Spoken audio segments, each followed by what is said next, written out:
नमस्कार दोस्तों, आप सभी का मेरे चैनल पर हार्दिक स्वागत है।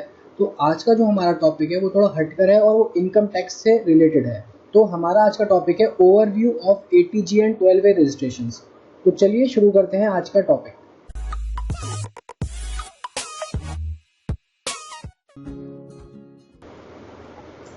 तो सबसे पहले हम एटीजी रजिस्ट्रेशन के बारे में जानेंगे कि एटीजी होता क्या है और ये किन ऑर्गेनाइजेशंस को इशू होता है। बेसिकली एटीजी का सर्टिफिकेट जो होता है इनकम टैक्स डिपार्टमेंट इशू करता है एनजीओज को। ये चैरिटेबल ट्रस्ट होते हैं जितने भी एनजीओज होते हैं, या फिर सेक्शन 8 कंपनीज होते हैं और सोसाइटी भी इसमें इंक्लूड होते हैं। एटीजी का सर्टिफिकेट जो होता है ग्रांट होता है एनकरेज करने के लिए डोनर्स को, जिससे कि वो डोनेट कर सके फंड्स, जिससे कि उनकी ग्रॉस टोटल इनकम पे एग्जेम्पशन मिल सके इनकम टैक्स डिपार्टमेंट से।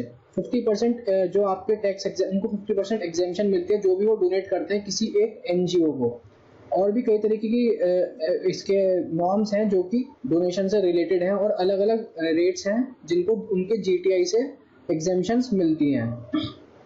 Additionally, in order to prevail the exemption, donor needs to attach the stamped receipt of the donation made. अब आपको जिसको भी आप डोनेशन जिससे आप ले रहे हो, आपको उसको एक रिसीप्ट इशू करनी पड़ेगी कि हमने आपसे डोनेशन ली है, जिससे कि उसको जो बंदा आपको डोनेट कर रहा है उसको ग्रॉस टोटल इनकम में अपनी एग्जेम्पशन मिल सकेगी। तो ये एटीजी सर्टिफिकेट का ये यूज है। अब हम समझते हैं 12A रजिस्ट्रेशन क्या होता है। देखिए, जो एनजीओज होते हैं वो एक ऑर्गेनाइजेशन होती है जो कि नॉन प्रॉफिट ऑर्गेनाइजेशन के मोटिव के लिए वर्क करती है, नॉन प्रॉफिट के लिए वर्क करती है।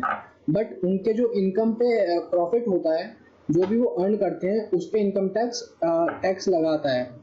अगर आपको इस टैक्स से एग्जेम्पशन चाहिए तो आपको 12A का रजिस्ट्रेशन रिक्वायर्ड है। 12A जो होता है आपको एग्जेम्प्ट कर देगा from paying taxes on their surplus income. जो भी आप इनकम करेंगे अपनी सेक्शन 8 को, उस पर आपको कोई टैक्स नहीं देना पड़ेगा अगर आपके पास 12A का रजिस्ट्रेशन है।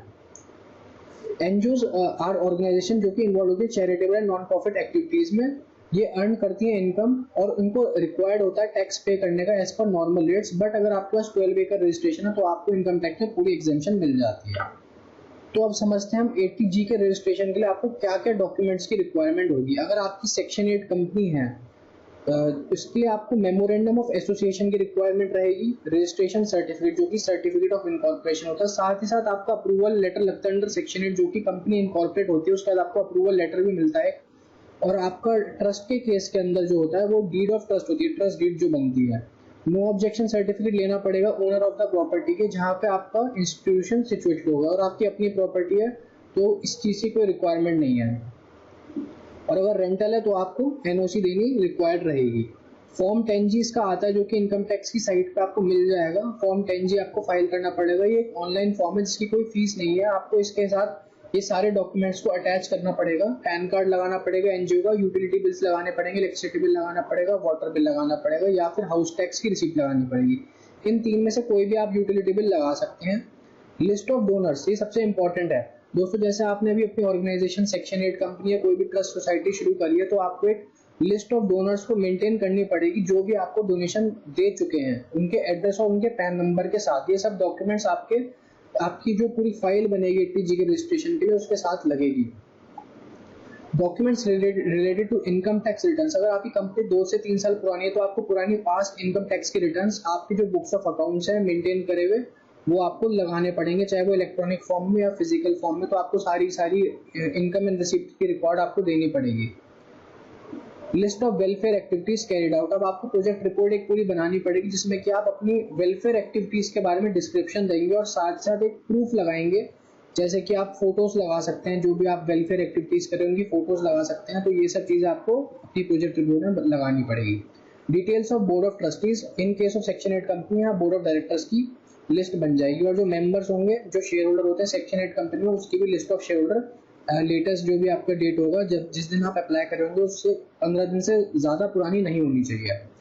ओरिजिनल मेमोरेंडम ट्रस्ट डीड, जो भी आपका रजिस्ट्रेशन सर्टिफिकेट हो गया, मेमोरेंडम हो गया, ट्रस्ट डीड का सर्टिफिकेट होगा, ये आपको मैंडेटरी लगाना पड़ेगा। तो ये तो थी एटीजी की बात। अब हम करेंगे 12A रजिस्ट्रेशन की बात कि क्या क्या डॉक्यूमेंट्स हमें लगाने पड़ेंगे रजिस्ट्रेशन करने के लिए। सबसे पहले आपको डॉक्यूमेंट एविडेंस लगाना पड़ेगा क्रिएशन ऑफ ट्रस्ट का, वही सर्टिफिकेट ऑफ इनकॉर्पोरेशन लगेगा। मेमोरेंडम ऑफ एसोसिएशन लगेगा सोसाइटी का, इन केस ऑफ सोसाइटी में बायलॉज जाते हैं और मेमोरेंडम ऑफ एसोसिएशन जाता है सेक्शन 8 कंपनी के अंदर। Section 8 company needs to submit certificate of incorporation and copies of memorandum and as well as article of association of the company. Memorandum और articles की कॉपी जो भी सर्टिफाइड होंगी chartered accountant या फिर कंपनी सेक्रेटरी से। फॉर्म 10A की copy लगेगी। 3 इयर्स का bank account statement of trust या फिर section 8 company, PAN of the organisation.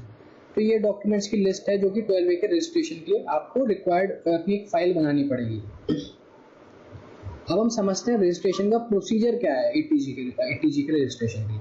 सबसे पहले आपको commissioner of income tax CIT जो आपका होगा, जो भी आपके जुरिस्डिक्शन एरिया का होगा, उसको आपको पूरी लिस्ट बना के देनी पड़ेगी, जो कि लिस्ट मैंने अभी आपको बताई है एटीजी के रजिस्ट्रेशन के लिए। ये सारी आपको फाइल पूरी मेंटेन करके इनको सबमिट करनी पड़ेगी। साथ ही साथ फिर जैसे आप फाइल अपनी सबमिट करेंगे, इनकम टैक्स डिपार्टमेंट वाले एक इंस्पेक्शन करेंगे आपकी प्रेमाइसिस की कि आप जो भी वर्क कैरी ऑन कर रहे हो किस तरीके से कर रहे हो काम अपना, उसके बारे में वो एक अपनी एक रिपोर्ट सबमिट करेंगे। उसके बाद upon satisfactory verification of documents, आपकी जब डॉक्यूमेंट्स फाइल पूरी आपका ऑफिस NGO का सब कुछ सेटिस्फैक्ट्री वेरिफिकेशन इनकम टैक्स की तरफ से अगर हो जाएगा तो उसके बाद आपको जाके सर्टिफिकेट ग्रांट हो जाएगा कमिश्नर से। तो ये ATG का रजिस्ट्रेशन का प्रोसीजर है। अब हम समझेंगे प्रोसीजर फॉर 12A रजिस्ट्रेशन। अब 12A के रजिस्ट्रेशन के लिए आपको क्या प्रोसीजर है, आपको एप्लीकेशन बनानी पड़ेगी फॉर्म 10A के अंदर, जो कि रूल 17A के साथ जो प्रिस्क्राइब्ड है 17A में format. Application needs to be filled as per guidelines of jurisdictional commissioner of income tax. जो भी गाइडलाइन एप्रोप्रिएट गाइडलाइंस चेंज होती रहती है टाइम टाइम, तो उसके हिसाब से आपको इनकम टैक्स में फाइल करना पड़ेगा फॉर्म 10। कमिश्नर जो होता है वेरीफाई करता है जेन्युइननेस एक्टिविटीज ऑफ ऑर्गेनाइजेशन। अब जो कमिश्नर होगा हमेशा वेरिफिकेशन करने आएगा आपकी प्रीमाइसिस पे कि भाई आप किस तरीके से NGO की एक्टिविटीज को कैरी ऑन कर रहे हो।